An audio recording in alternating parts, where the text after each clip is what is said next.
my friends, the great experiment. Strange new world. Hidden trick. Would you look at that? The greatest trick. And you people, you're all astronauts on some kind of Star Trek. The greatest trick.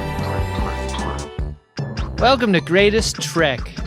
It's a new Star Trek podcast from the makers of The Greatest Generation. I'm Adam Pranica. I'm Ben Harrison. I want to talk about something during the Marin this episode. Oh, God. My fucking social anxiety just went absolutely through the roof.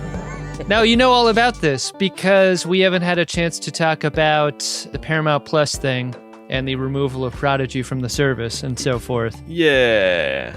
I mean, we've talked about it a little bit offline, but not on the show. I would never speak for both of us under any other circumstances, but I feel pretty confident in saying for us both that we're pretty disappointed in that decision.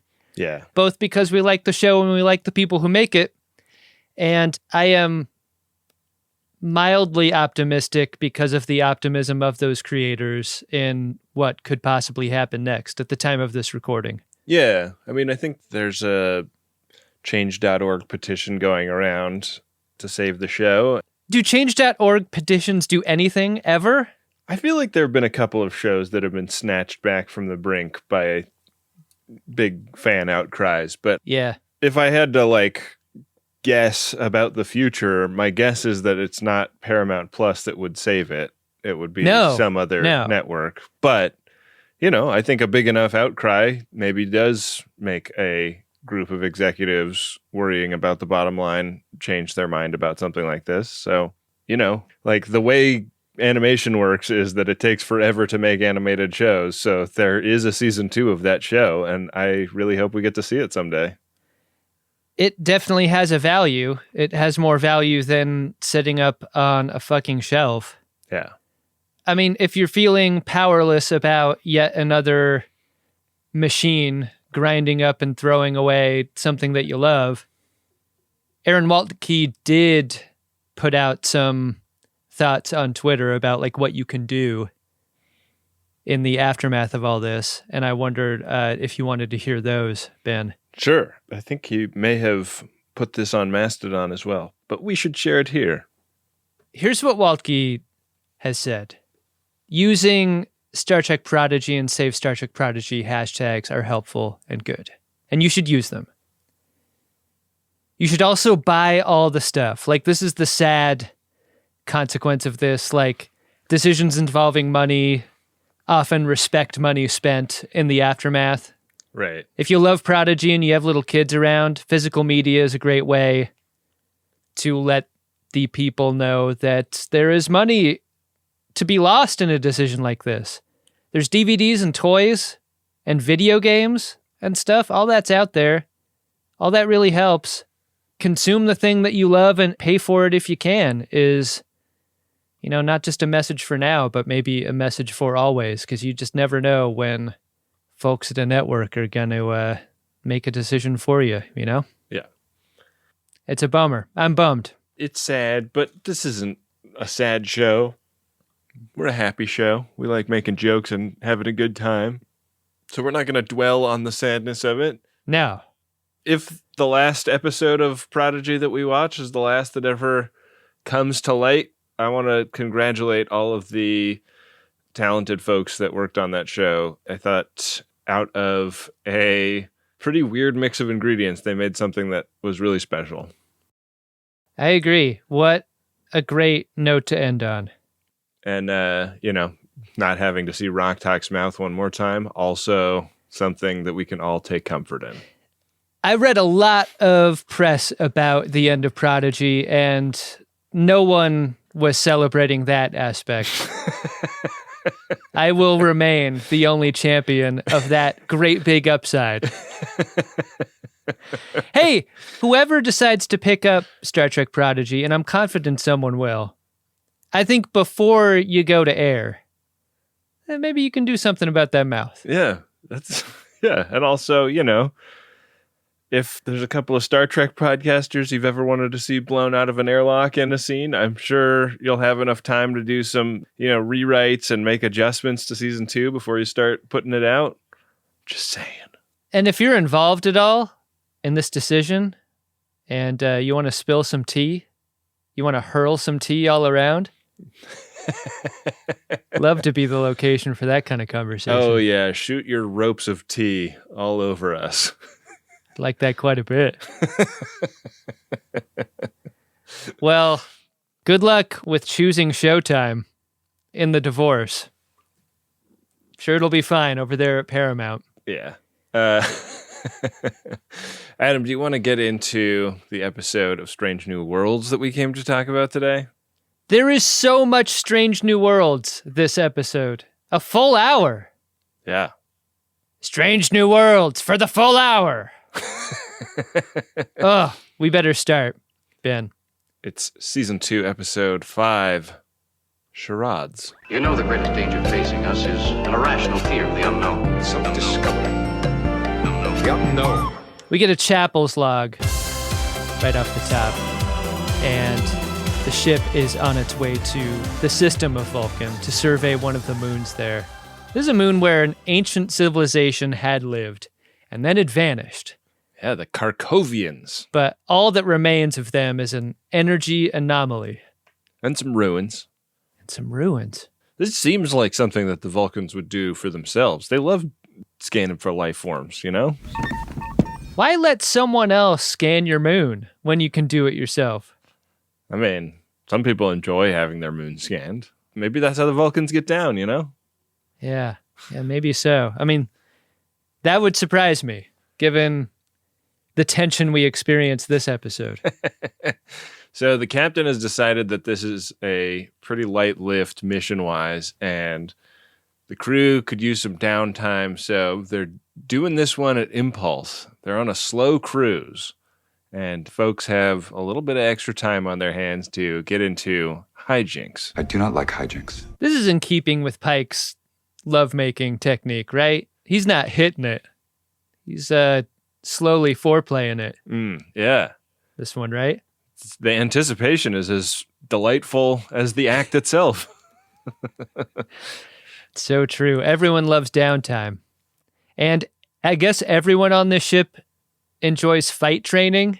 Yeah. Because this is, second scene of a different character hitting the heavy bag in there. No kidding. I suppose you have to know how to fight if you're in Starfleet. Like, this isn't just a town full of people learning how to fight coincidentally. Like, they all need to know how to throw down. Yeah. If Gorns come on the ship, you got to punch that motherfucker. Yeah.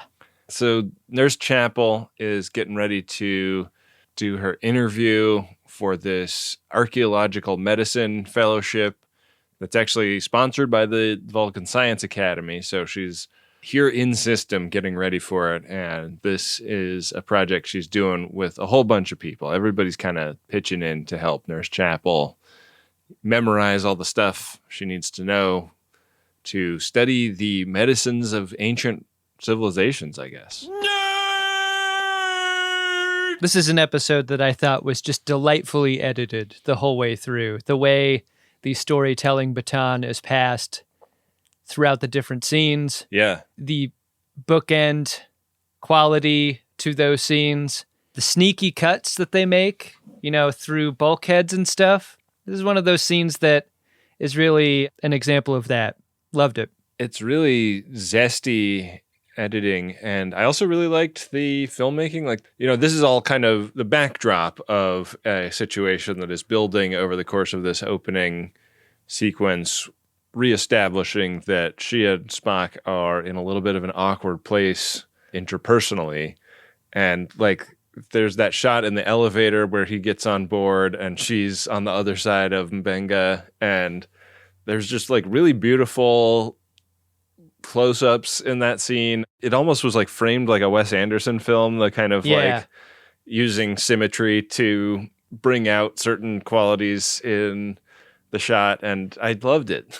I was having so much fun watching the beginning of this episode.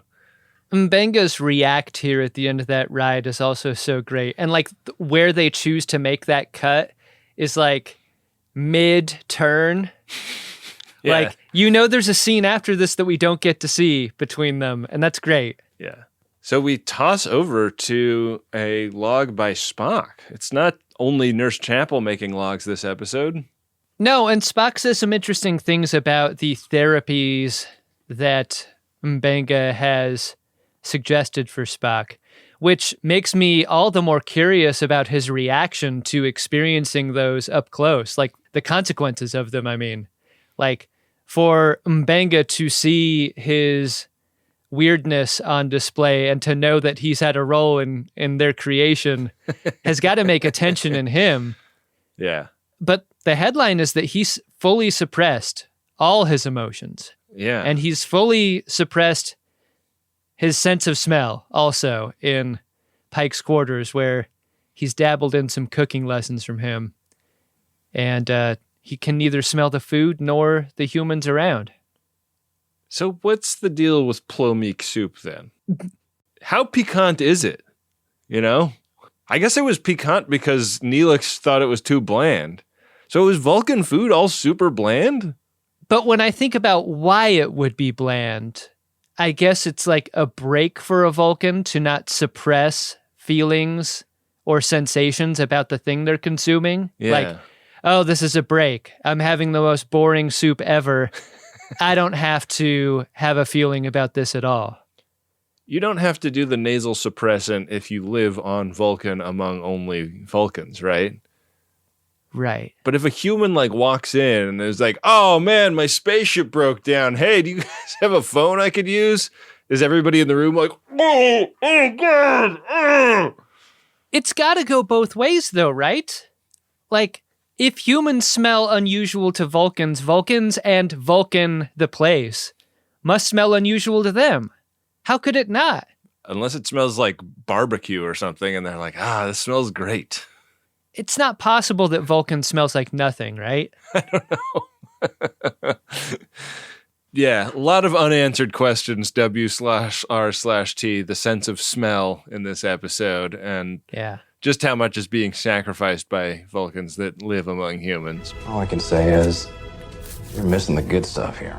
So, turns out Spock's going to have to do this engagement ritual. He gets a call from T'Pring, and she's like, hey, stuff with my parents is not going great right now, and your future mother-in-law is really riding my ass. So if we could do this engagement celebration dinner ASAP, that would really help me out a lot. And Spock is more than happy to oblige, except for not psyched about the, rushing into the engagement dinner with this mother-in-law who is a great source of stress for his betrothed. Yeah, I mean, he's so stressed that he's kind of trailing off mid-meeting with Pike. He's not fully engaged with his work in an unusual way, and Pike notices. Yeah. Pike and Spock have a pretty good relationship, like where they're able to talk about work and the other stuff, and Spock trusts him.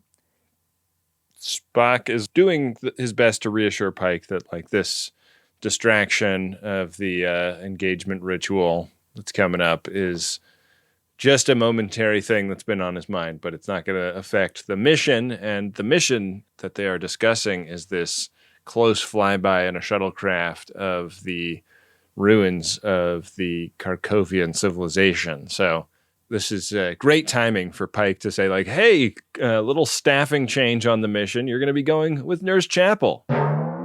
And this contradicts what I said before about Spock and Pike being close enough to talk about personal shit, because clearly either Spock has not disclosed this to him or Pike's fucking with him. Right. Yeah. It's almost like they're not as close as friends, not as close as family. Right. But Nurse Chapel will sit in that chair next to Spock, and they will go on that mission. Yeah, that chair is shotgun on the shuttle. Massively awkward, and they're pretty silent initially, but then the ice breaks when they start talking about work, and that seems to be an easy topic for both of them to keep the ball in the air with. This anomaly in question is a rupture in space-time, and it didn't seem like they had really made any special preparations for flying a shuttle past an anomaly. They're like, oh shit, the anomaly that we knew about way ahead of time is sucking us in, and potentially causing great damage to our shuttle and birdies. When the shuttle approaches the edge of this hole, or the event horizon, you might call it. I should call it that. And immediately gouge out their eyeballs before going in. Yeah, who can repair them? I watched this scene a bunch of times because I was trying to figure out if they thought they were going to die. Because there's like that glance at each other. Like, I wondered to what extent did they believe they were going to just go through a thing and appear on the other side and that was the danger, or if they thought they were going to die in the process. Because there's a tragedy in the idea of them thinking they were going to die and they're still not going to say anything to each other. Like, to die in that kind of silence. That is tragic. Oh, I thought about that a lot. I interpreted that as a wordless, like, thank God we'll be in a different part of space-time and we can fuck and it won't count as cheating. That's right, yeah. Space-time hall pass. That's where their heads were? Yeah, space-time hall pass is the new greatest Trek rule, right? Like, if it's not you're in a different time zone, it's you're in a different space-time continuum, it's fine. This is why I am selling condoms made out of chronometric particles. Because when you're strapped up and the D is just in a totally different universe, that's not cheating. It's time travel. Yeah, not as satisfying for the other person in that scenario. No, that's right, because once you roll it down, that D is gone. Yeah. Does it just look like a coin? That's got to be so disappointing. Like to use the like middle school sex ed class imagery, like when you roll it down the banana disappears and the condom just like thunk, like it just sits empty. Though the condom does not inflate, the banana is breathing. The bananas just disappeared? No one's gonna be able to be satisfied by that.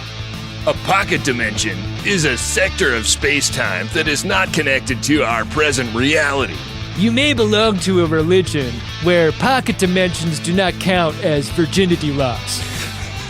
This is referred to by the Mormons as God's blind spot. The greatest Trek Is yet to come. So get all up in the guts of this anomaly.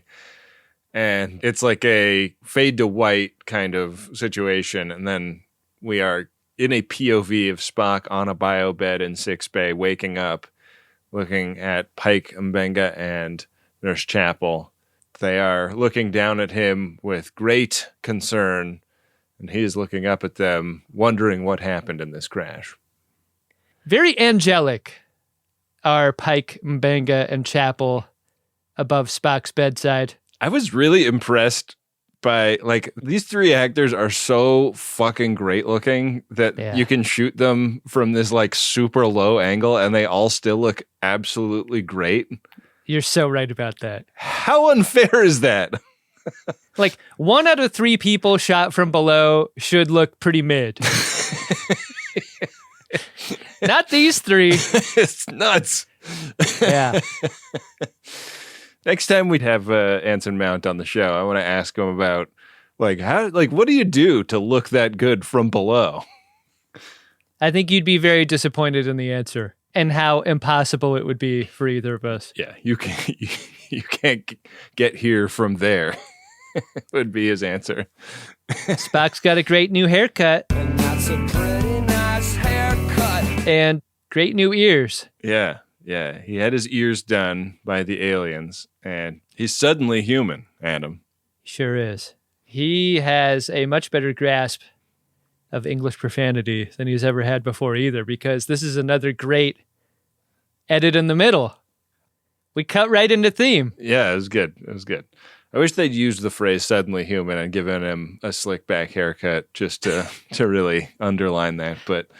He's not a piece of shit anymore, Ben. It's not. So Una and La'an do some like crime scene investigating on the shuttle, which has been like tuned and detailed, like it's in great shape.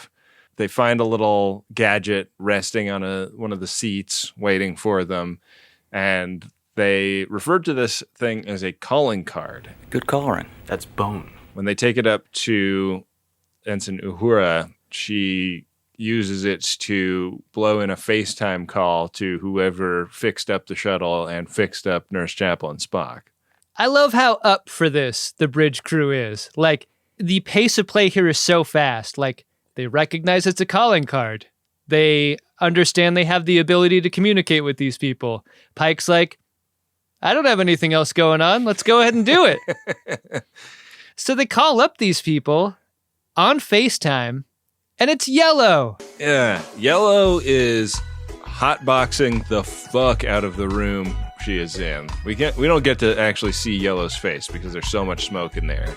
Yeah. But Yellow is of Kirkov, and Yellow kind of gives like robot on the other end of a customer service hotline kind of answers to their questions and is very repetitive. But what we come to understand is that the Kirkovians found the ruined shuttle after it ran afoul of this, what they call it's like a tunnel, right? Like a transport tunnel is what the anomaly is. They did their best to fix everything up and send it back in one piece. But, one of the crew members had two conflicting sets of instructions in his glove compartment. So they picked the one that matched the other member of the away team and left out all that Vulcan DNA crap.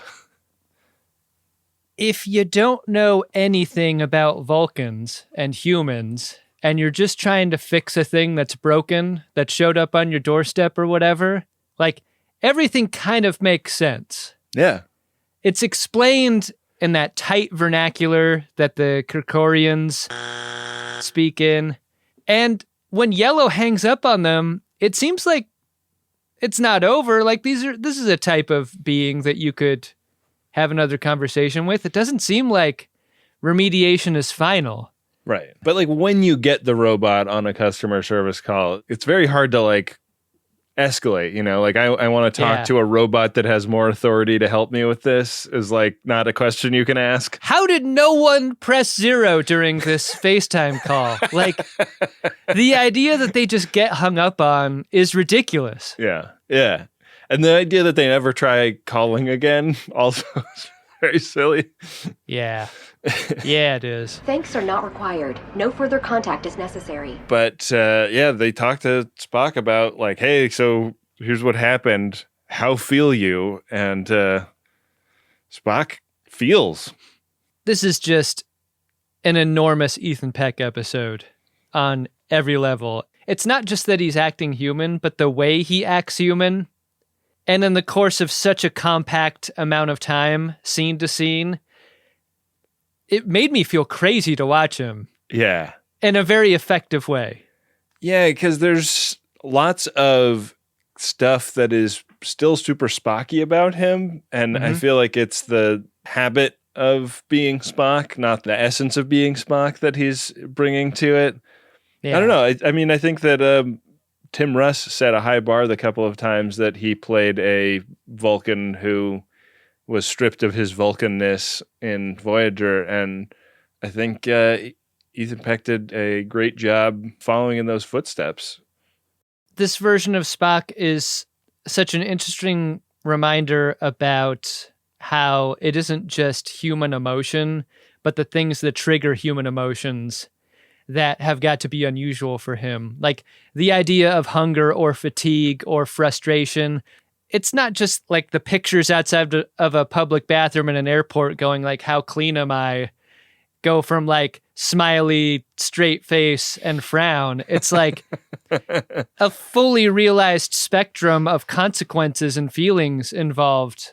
And we're made to understand that in a very efficient amount of time, beginning in this scene. Yeah, like even him making a joke in this scene sort of feels part and parcel of that. Like the urge to make a joke is an emotional urge, and the effect of a joke is an emotion.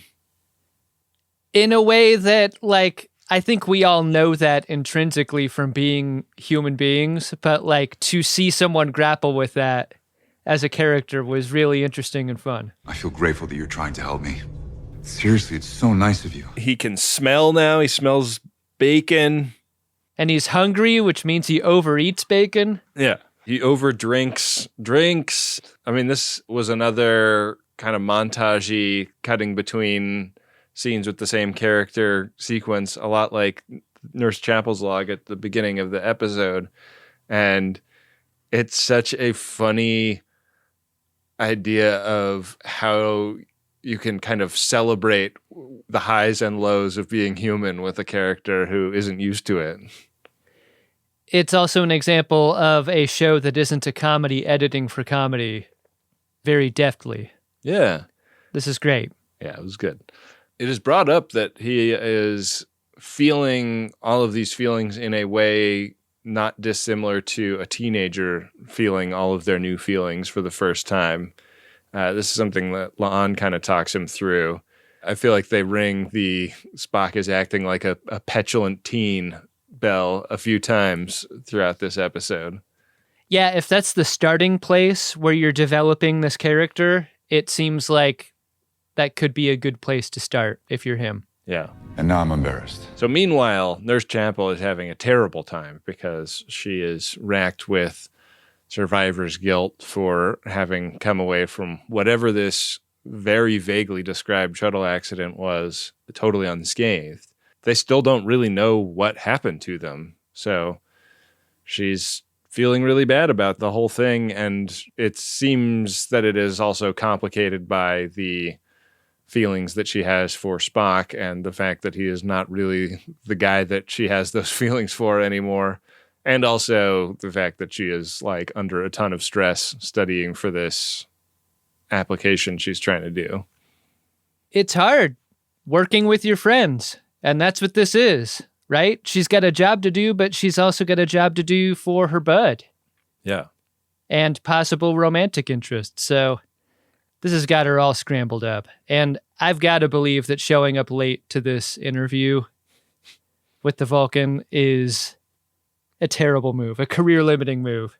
And when you see the interview, it's as bad as you might think it'll go. It's real bad. No way you get this job if you show up late to the thing, right? I mean, you got to believe that this Vulcan person is going to be very particular about the requirements. I don't want to defend him because I like Chapel more than just about every character on the show, but like, you got to know that like field work being a substitute for these very specific expectations, like that's not going to work. You got to get in the system first to change it, not try to change it before even getting in there. Yeah, I guess so. I didn't know what the job requirements were, and it didn't seem like they made it that clear to her either. It seemed like maybe there was like more of a cultural misunderstanding situation going on with that. I think you're right about that because like the main thrust of the failure in Chapel's expectations is that the instructor was like, we not only have things to say, but ways to say them. Right. And you're not saying them right. Well, yeah. And like she calls him Mr. Dumbass all through the interview. And that's just another example of her not saying things right. The name is Dumas. What's going to make this bad feeling better afterwards? You've just blown the interview. You really wanted it. You're professionally disappointed.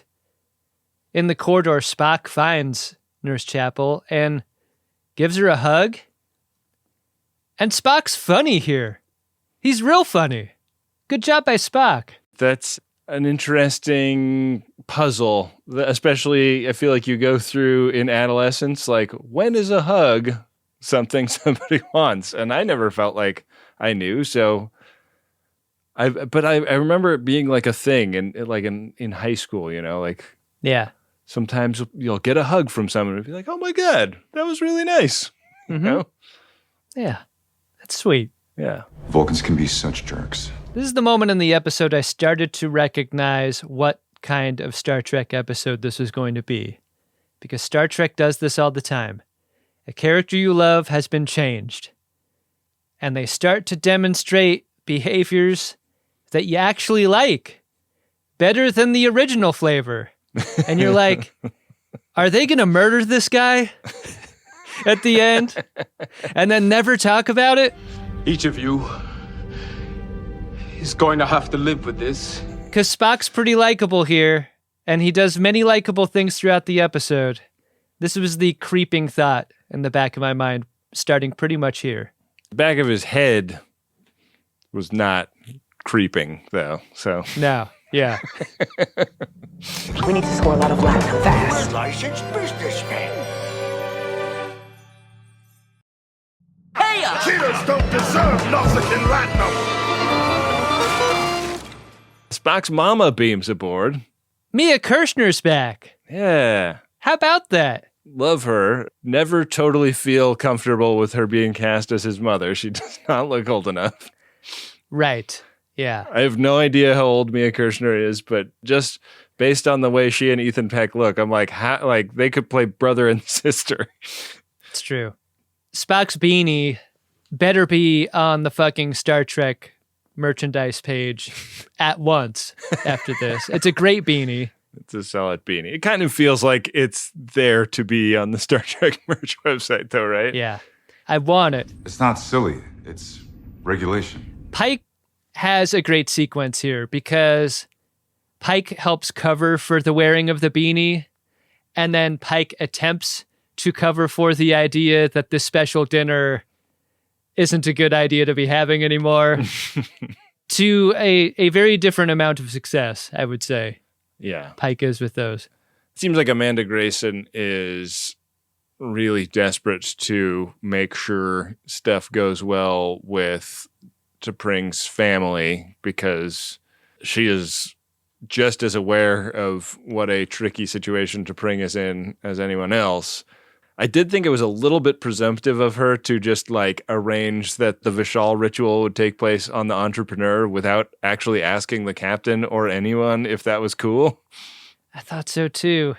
You remember when you were auditioning places to do a rehearsal dinner before your wedding and you're coming up with your different ideas based on cost and comfort and location and so forth? Sure. Say you had a great location picked out. Checks almost all the boxes, but the one box that isn't checked, it smells like human butt. This is the decision that has been made here. Yeah. That smells like ass. I don't remember if we've mentioned it, but the details of Spock's injuries have not been transmitted to T'Pring or anyone on Vulcan. Yeah. But the fact that he has been injured has. So the idea is that they can do this on the ship, and that way Spock won't have to travel while he's recovering from whatever it was that happened to him in the shuttle accident. The risks are so high. The wedding is off if this special dinner doesn't go according to plan. Yeah. That seems like too much. Come on. It's not just that it'll be awkward or they won't get along. It's just over with. That's harsh. For people as logical as they are, the Vulcans really do cue to ritual in this really intense way. Yeah. I feel like there's more tension in that than Star Trek usually explores, you know? I think so too, yeah. I think ritual is really important, but I've never heard a Vulcan character talk at length about why. What these characters need to talk about is how they're going to get human Spock through this. And in Pike's quarters, he and Amanda Grayson and Spock discuss, if they are to attempt this, how it's going to work. Can we teach Spock to lie? That's basically what they got to do in order to have him pass as a Vulcan. And first they're going to fit him for ears. Yeah. Amanda's like, hey, I did you wrong as a parent all those years ago, not teaching you about your human side. So this is going to be a crash course. You're going to trick T'Pring's parents into thinking you're still Vulcan, and I'm going to teach you how to do it.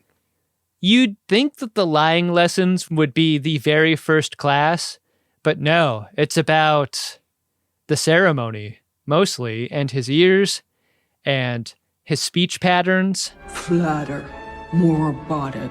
I am Vulcan. I love logic. I guess it all qualifies as a lie now that I think about it. Ears are a lie. Holding scalding teapot is a lie. Speaking in a pattern that isn't yours is a lie. It has a lot of the same energy as in a con man movie, like the team practicing the con, you know? Yeah. He's got to pick up this big pot of tea that will burn a human but would be perfectly cool to a Vulcan to pick up. He's going to have to endure the hourglass of shame in which, as a ritual, they set a timer and the parents of the betrothed couple get to tell them how disappointing they are to them. I feel like that's actually a ritual I can really get behind. Just confine all of that shit to one 1 minute session, you know? You and I are in total agreement about this. I feel like to many, many people, the very concept would be horrifying. But if you could just rip off that Band-Aid and just like concentrate your fire on one target for 1 minute and then have it be done and forgiven. Yeah. And like if any of that creeps back in, be like, no, you had your minute. You cannot do this now. Yeah. Hourglass. Yeah. Look at it. Finally, there's the mind meld. And Spock's inability to do this while not having any facial expressions is as difficult as any of the other challenges. You look constipated. This has got Amanda Grayson ready to quit. It just doesn't seem like it's going to work. But is the medicine going to work? Doesn't seem that way either. No. Nurse Chapel has been working really hard on figuring out a way to fix Spock, and she gives up on it. And now would like to go to the anomaly and ask the Karkovians for help. She's like, these are the people that did this. They're going to know how to undo this. So who are Chapel's ride or dies? It's Ortegas and Uhura. Yeah. And they are ready to fly into that hole with her. Even though it's off the record and without permission. Pretty fun gang to pile into a shuttlecraft and go do something rouge. They're the right gang, though, right? You want the ship's communicator to be able to deal with this automated customer service person. Exactly. They're going to know. It's like, you know, the difference between me calling an airline and my wife calling an airline. She's going to get some shit done, you know? Exactly. Yeah. So we cut to the transporter room where Spock stands now in Vulcan ears, even though he's human. Yeah. He's been studying his book, The Actor Prepares by Spockoslavsky. There are no small Vulcans. There are only small ears. T'Pring beams aboard and is not ready to do Vulcan formalities. She's so fucking wrung out from spending a couple of days with T'Pril, her mom, that she just wants to get to Spock's quarters and chill the fuck out. And as they're walking, Spock is supposed to let her in on the thing. I'm actually human right now, and I'm going to be trying to trick your parents. But she is unloading all of this stuff that she's clearly stressed about. How often does this happen to you? There's something so familiar about this. Oh, yeah. Like, Spock has an angle. He wants to confide in a special person, but, like, the other person's personal drama is such that, like, who'd want to put another helping on top of that? This is his most human-like quality, is this moment and the perception of it. Yeah, I don't want to dump bad news on someone that's already going through something is extremely relatable. Yeah. So you can see him kind of decide not to tell her based on the like energy that she's bringing to the situation. You also understand how the show chooses not to do that either, because we've gotten an episode where they've been conspiratorial about a hijinks thing. And as much as I wanted that, and I really wanted that, like, I'm cool with the episode deciding to go in a different direction there. For tension reasons. Yeah, I was too. And that we are in agreement. People that are not worried about saying what they're thinking out loud are T'Pril and her husband, who walk into Pike's quarters and immediately start complaining about the smell. Do I smell more human? T'Pril's husband has got this vibe where, like, I don't know how many sets of parents you've ever met in your dating life, but I find that, like, over the course of my life, there is often one of the two parents I'm confident I can get along with. Uh-huh. And it's rarely ever both, and it's rarely ever neither. And this guy wants to make it work. Yeah. He wants to eat the food. He wants to be complimentary of the food. But he also doesn't want to catch those hands from T'Pril later.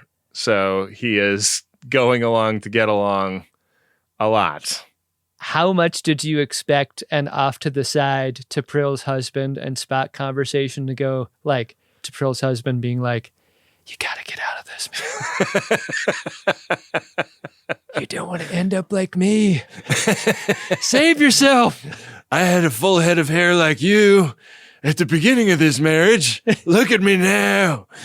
Look, when my wife's back is turned, I'm going to go to fucking town on these canapes. They're the only joy I have in my life. I don't know why we never thought to put salt in them on our planet. He's so happy. Like, as happy as a Vulcan can be in this scene. Yeah. It's great. Oh, these are delicious. Canapes my ass. That's a Ritz cracker and chopped liver. And good for Pike, like, being the field promoted chef for this. You can tell he's enjoying it.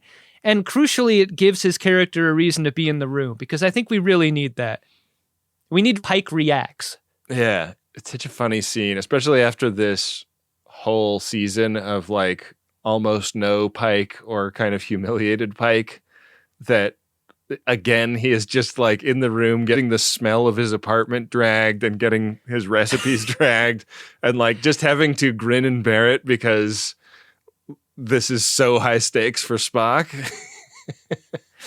Yeah, Pike's life and his choices and his quarters are just collateral damage for this. It really is. So out in the shuttle, they start their strafing run on the anomaly, and they cannot establish contact through this space butthole the way they want to. They're talking about like shearing forces and like trying to wedge the shuttle into the event horizon, and it's dangerous as fart, but to save Spock, they're going to have to do it. So the three of them unanimously decide to do the most dangerous thing, which is go right into the space butthole. Do you think it's unanimous? Some pretty enormous peer pressure at work here. And this is like one of those do we do it guys kind of things where like by saying you're not in, you're really telling them to turn the shuttle back around and take you all the way back. What kind of wing women would Uhura and Ortegas be if they didn't help Nurse Chapel at a time like this? I'm not saying they're not wing women. I'm saying that there's some pretty strong peer pressure happening here. I think Ortegas peer pressured herself. I think Uhura was 100% down for the cause, and Ortegas was like, I have a fucking reputation to uphold. Let's do the damn thing. Yeah. So they go in. Hold on to your butts. And at dinner, Spock's got to go in on that teapot.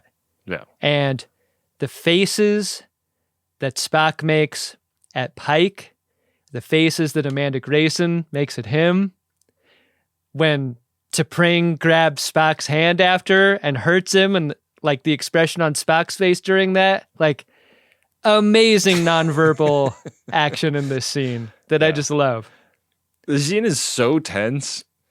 And I was like writing in my notes, and there's something about the irony of a tea ceremony being really tense in particular that I really liked. Because the context of tea is almost always chill. Like the chillest thing, like it's like associated with apex chillness, and this is like the opposite. It was so great. T'Pring has to whisper a couple of course adjustments for him as he's pouring the hot water over the stuff to make the tea. What's the coffee that pours like this? Is this Kyoto style tea that's coming down through the works? Yeah, but I think Kyoto style is even slower, right? Yeah. I really like this contraption. I did too. Sell that on fucking StarTrek.com. Yeah. Or we'll sell it on podshop.biz. Yeah. Do it or we will. Podshop.biz. Podshop.biz? In the shuttle, they arrive in interdimensional space, which sort of looks like a kaleidoscope town. They're in this kind of formless void. It's very colorful and sparkly. It's also being hotboxed. They meet Blue, who is smoking just absolutely massive clouds. Are you yellow? No, I am blue.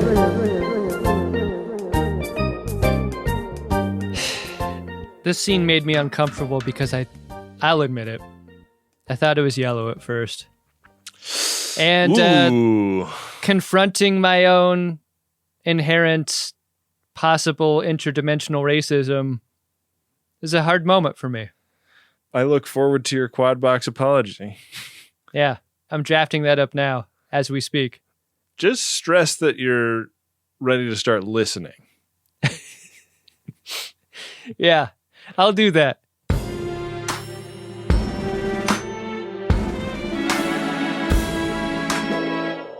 Man, the Karkovians are such bureaucratic asswipes, aren't they?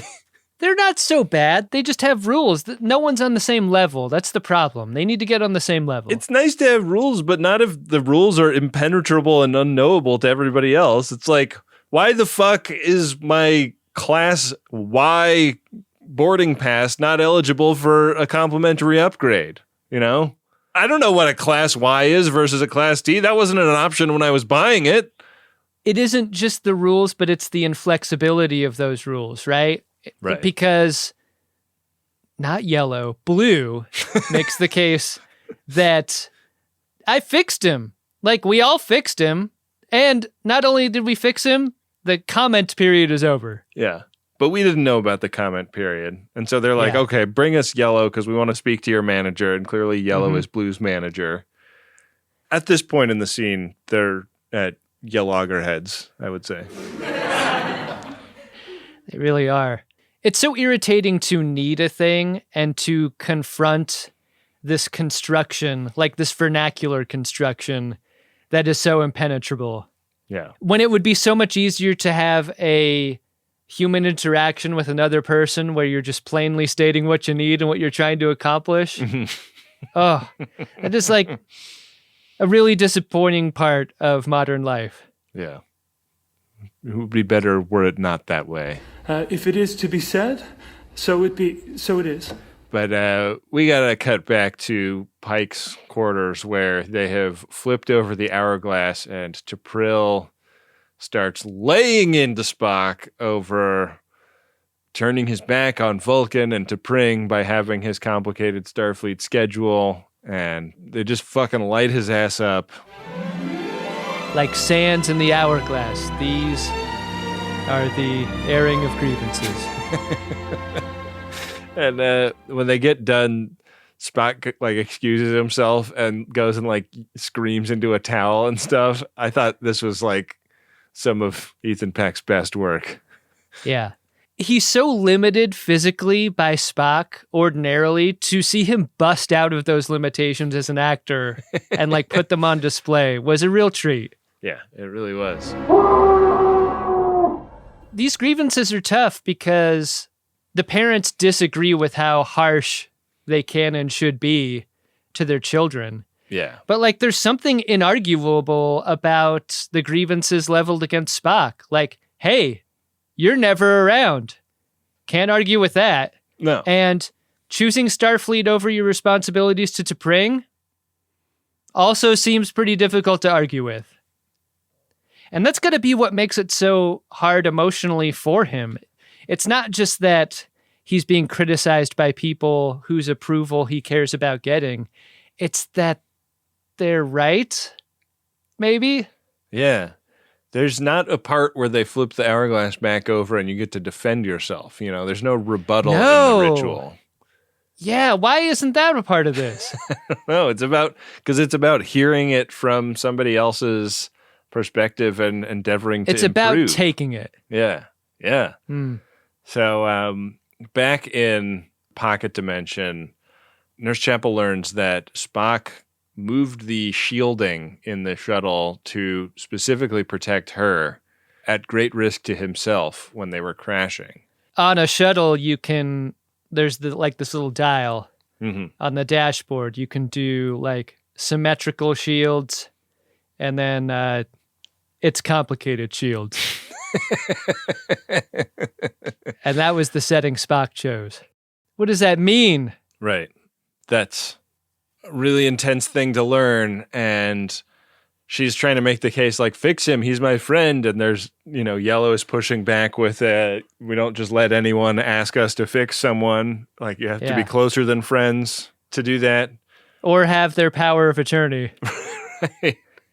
And this is sort of a end of the Fifth Element moment where Chapel has to like say out loud the thing that she's feeling in her heart, and it is hard to do that even when Ortegas and Uhura have turned around so that they're not looking at her during.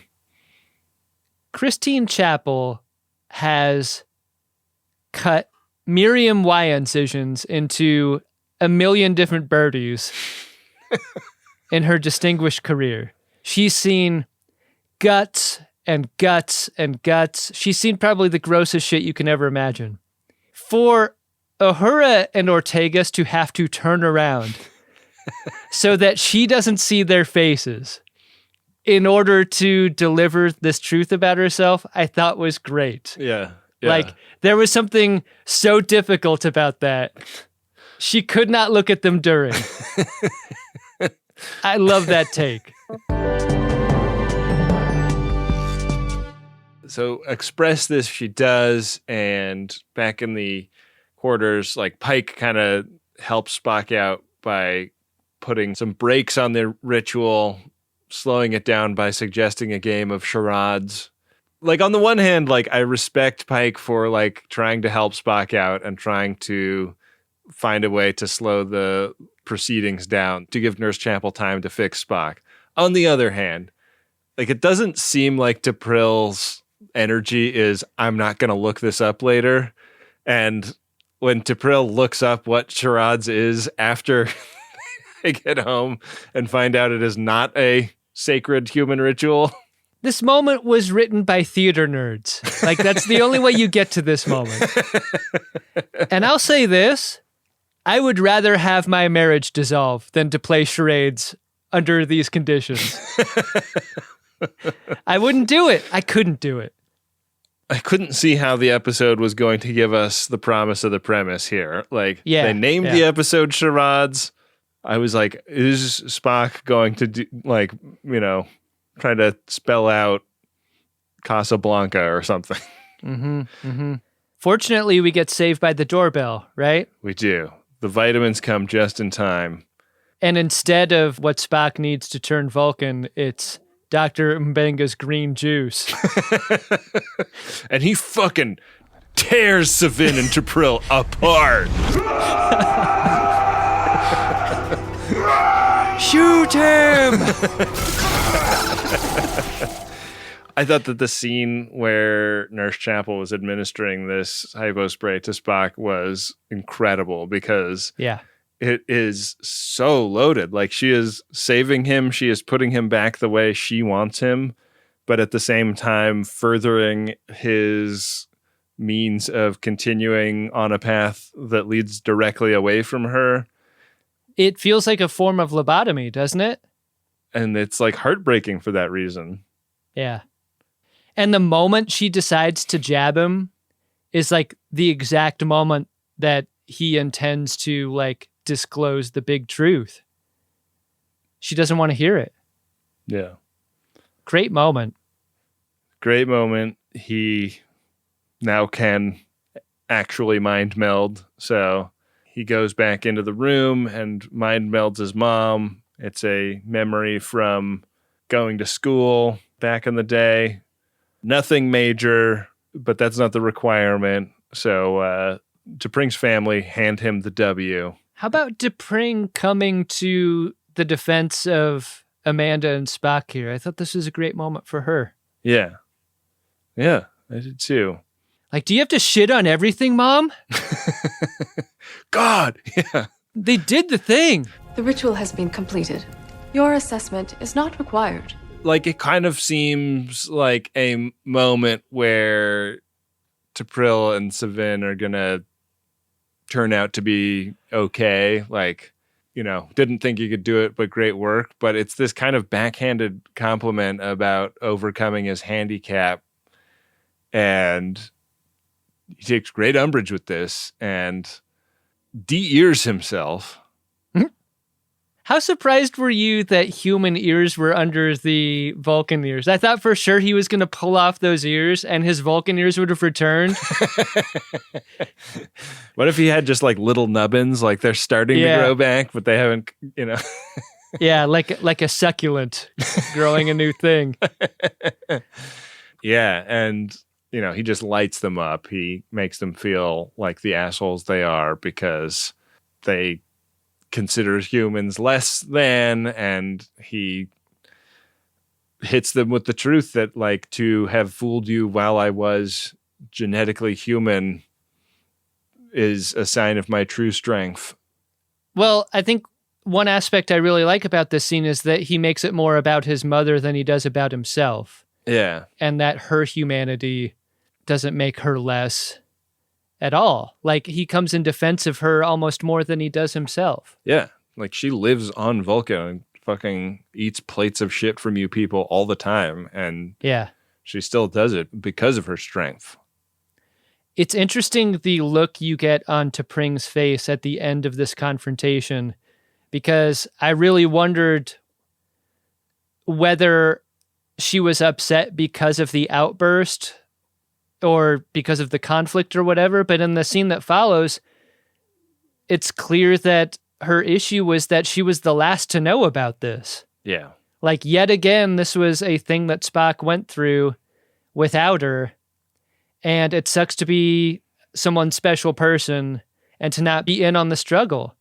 And I really felt for T'Pring here.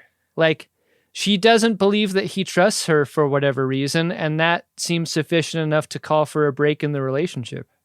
It's a tough moment because you totally saw it from his side when he decided to not stress her out with this new information right before the ceremony. And now you totally see it from her side that this is another violation of her trust and another reason she will always wonder about him. Yeah. So with their relationship on pause, we cut over to Nurse Chapel having a follow-up interview with the guy from the Vulcan Science Academy, where he tells her that if she would like to waste her time, she can try applying again. And she absolutely fucking teabags him in this moment because she's like, oh, you're interested in archaeological medicine? How about this fucking shit? I just flew into a WHO and archaeology medicine with somebody named Yellow who was baked as fuck. I like this realization that both Chapel and Spock go through, the idea that I may be better without you or this or whatever I've been struggling with for so long. Yeah. Pike finally has someone to share a glass of brown liquor with. Yeah, he's not pouring those two glasses into one after this. He's probably pouring a second for both of them. Yeah. Has a nice hang with Spock. I hope we get more of this, like, Boston Legal style denouement on the rooftop where two of our favorite characters are just sort of toasting the episode at the end. Give me more of this. That's fun. Yeah. I also liked the scene with Spock and Amanda where he apologizes for having been so self-centered. Like, we all go through this as we become adults. Like, part of childhood is being super self-centered, like, and failing to recognize the struggles of people around you, because being a kid is really hard and confusing as fuck. And there's a moment when you become an adult and you see a thing that your parents had to deal with from their perspective, and you realize what a tough road they had their own damn self. Right. Yeah. I mean, it doesn't excuse any of the fucking bullshit they did. No, it doesn't. And we'll never forgive them for that. No, ever. And then we end on a very steamy sex scene with Spock and Christine Chapel. Yeah, I didn't know a lute could be used like that. Yeah, pretty exciting. Very. Spock's plucking all the strings. Did you like this episode, Adam? She'll always bring it home.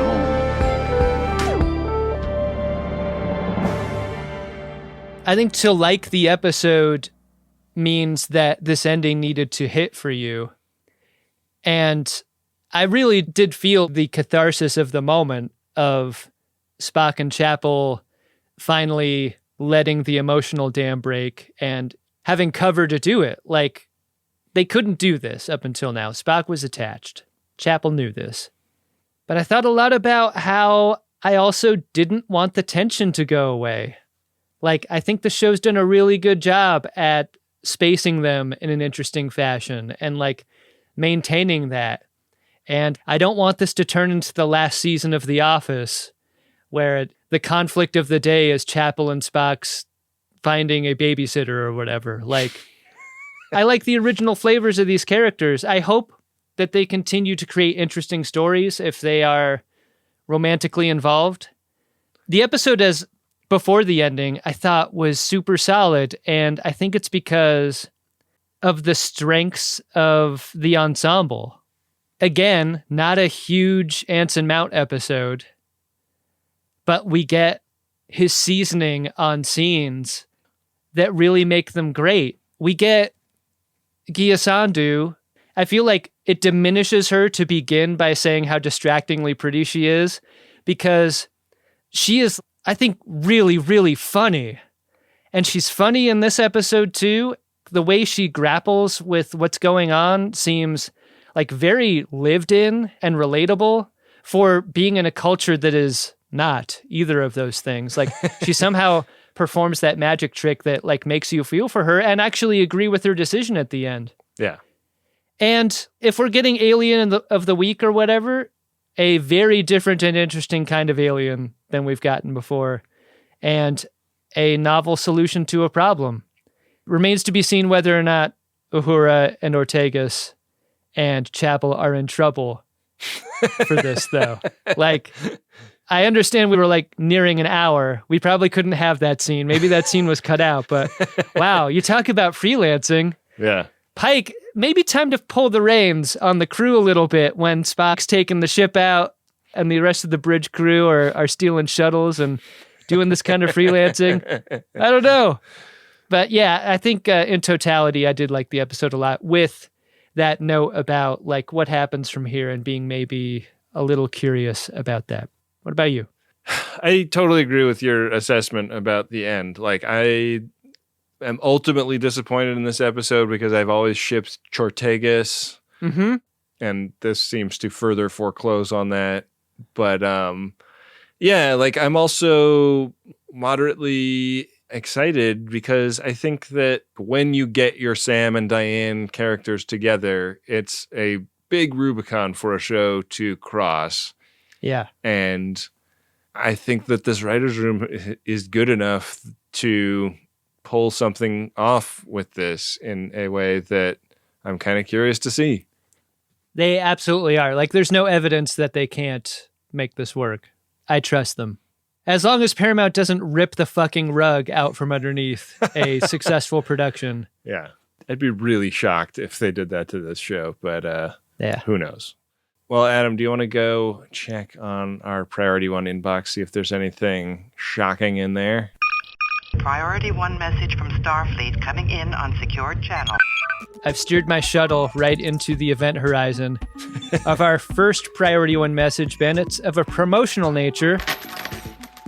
That message goes like this. Trapped in escape pods, in the aftermath of the Battle of Wolf 359, 4 Starfleet officers band together to stay alive as they search for other survivors. Check out 359, the Star Trek fan film production by Dave Ellis that briefly gives Bill and Wendy their own ships. Grants Adam and Ben their wish of being blown out an airlock on Star Trek. See it at ellisstudios359.com. Thanks again to Uxbridge Shimoda for playing in our sandbox with us. That's Dave Ellis. Thanks for getting a P1, Dave Ellis. Yeah, we lent our vocal talents, and I do the finger flexions with the with the Vulcan salute around the word talent to a couple of characters, and then Bill and Wendy did as well. So, we're all in 359.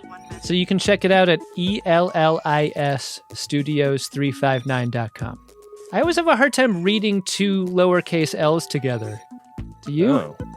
Oh. Like, I can't tell how many there are. Maybe I need an eye exam. Yeah, I would get that looked at. All right. That's probably fine. Adam, our next P1 is from Kevin McCoy. It's to Uxbridge Shimoda Quality Control. Uh-oh. Oh, jeez. Goes like this. I recently bought a P1 on Greatest Gen celebrating how great its editing and quality has gotten. Today I'm here for kind of the opposite reason. I bought this P1 on Greatest Trek because Ben's delivery of that pun at the end of Strange New Worlds Season 2, Episode 1, they haven't gorn away, made me do an actual spit take. Incredible podcastery. Thank you. Incredible moment, Ben. Yeah. Nice work by you. We were all here for it. So. Yeah. Yet another great comedy moment from you that I probably just ignored and sped past in order to get to my own punchline when I really should have been a more generous podcast co-host. But that's the thing. We got Kevin McCoy and people like Kevin to take note. We don't deserve you guys, friends of DeSoto, and we don't deserve your priority one messages, but if you've got one that you really, really want to send it to MaximumFun.org/Jumbotron and set it up whenever you want. Hey, Ben. What's that, Adam? Did you discover yourself an Edward Larkin? Edward Larkin! I'm going to give it to Una for this episode. She really doesn't do much. Like, she's in that checking out the crime scene briefly, but mostly what she got to do in this episode is be in the hang at the bar that we see repeated a couple of times where, like, we didn't even talk about, like, Spock flipping out on Sam Kirk for having a messy work area in a McLaughlin group.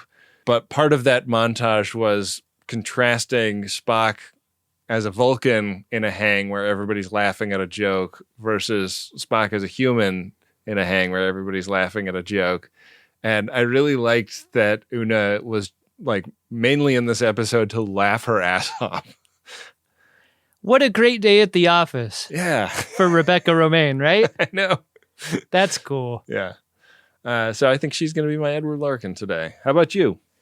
Yeah, I mean, I wanted to make mine Spock for those scenes with Sam Kirk. Like, I saw myself on this show maybe as deeply as I ever have.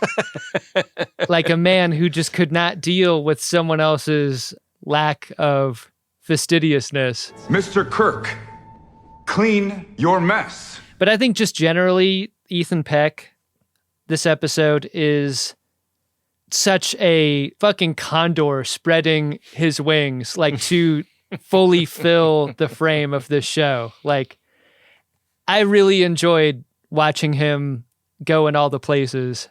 I think that's part of what made me feel so sad about the moment Chapel, like, let's just call it, Chapel sacrifices this Spock in order for the previous one to live. Right. And I thought for a moment that we might be sacrificing a big plus to the show as well in that moment. So, yeah, I love that Spock. RSVP, that Spock. RSVP HS. There goes a real one. And, yeah, it's going to be my Edward Larkin this time around. Yeah. Great Larkin, Adam. Hey, you too. Do we have any warning bois coming in over the transom? Oh, let me check. Prepare a buoy and launch it when ready. Warning buoys. An emergency buoy. A warning buoy. Ben, we always read a warning bois at the end of an episode of Greatest Trek, and the reason why is that messages like these do a great job at filtration. They get the word out about Greatest Trek being a great show that people will really love, but only certain types of people. Yeah. Our people. Our people. Friend of DeSoto type people. Ben, I'm going to drop 2 on you. Okay. And these come from Apple Podcast Reviews. Okay. All right. This is an event horizon that I do not dare go. But Wendy dug these out, and I was absolutely delighted by these 2 5-star reviews. Here's the first. Headline, greatness. Here's the body. You guys make some really stressful days bearable, and I hope you know what an impact you have on people's lives. If there's a show to support, it's this one, so please do so. Keep up the good work, guys. Aw. Isn't that nice? That's really nice. Here's another 5-star review. Title, My Favorite Podcast. Barty, Ben and Adam are the best podcast hosts in the world. I could listen to them talk about and riff on literally anything. They can make a show about rewatching episodes of Meet the Press from 40 years ago and still make it entertaining. I don't know if we could do that, but... How about that? We could try. 5-star reviews are a great way to elevate this show and the shows that we do up in the algorithm. Yeah. And as everyone knows, we worship at the altar of the algorithm in order to ensure our survival. So if you're able, we'd really appreciate a 5-star review if you haven't left one already. And we appreciate the 2 reviews that I just read on the show. Really great. We sure do. If you're newly using Apple Podcasts because of the end of Stitcher or whatever, now would be a great time to go in and leave reviews for the shows that you like, because it really helps us. If you're struggling to figure out what you might write, just maybe write something about how we could do a rewatch of an old news show and make it entertaining. Your choice. Whatever news show you like. Totally up to you. Well, with all that said, we're going to throw the keys to the pod car to the editor of this episode, Ryan Whedon. Take it away, Ryan. Thanks, Ryan. Greatest Trek is an Uxbridge Shimoda podcast on the Maximum Fun Network. It's hosted by Ben Harrison and Adam Pranica and produced by Wendy Pretty. This episode was edited by Ryan Whedon. Season 2, Episode 6 of Strange New Worlds is titled Lost in Translation. You can hear the log line for that episode at the end of Monday's Greatest Generation. And you can hear Ben and Adam's review of that episode in this feed next Friday. Adam Ragusia created the original music for the show. You can check out his podcast and YouTube cooking channel by searching for Adam Ragusia. Special thanks to Nick Ditmore, who created the artwork for the show, and to Bill Tilley, who manages the @GreatestTrek social media accounts on Instagram, Twitter, and Mastodon. Give those accounts a follow and use the hashtag GreatestTrek when you talk about the show online. Big thanks to everyone who supports the show financially. If you want to pitch in, you can do so at MaximumFun.org/join. And you can always support the show for free by leaving a 5-star review on Apple Podcasts or spread the word by telling a friend. That's it for this week. Thanks for listening. We'll see you next time on Greatest Trek.